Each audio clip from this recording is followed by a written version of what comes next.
Kua hahua ake ngā kōiwi o te tūpuna rongonui o ngā puhi ara o Hone Heke.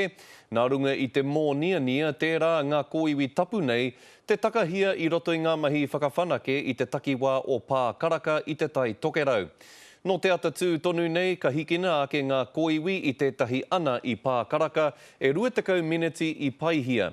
Hei tā David Rankin no te hapū o matarahurahu o ngā puhi, ahakoa te tokomaha e amuamu ana mo tāna mahi, kei te whai noa ake ia i ngā mahi a ngā tūpuna. Nā te pīhopa te kītohi pī kāhu ngā karakia ki te wāhi ngaro.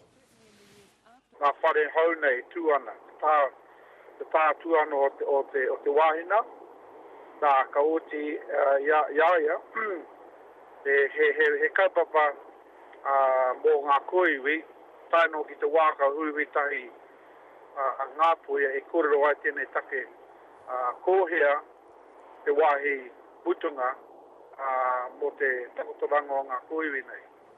Ka neke hia ngā kōiwi ki kaikohe mō tēnei wā, kia rite rā no tētahi oki ngā anō i Tokareirea.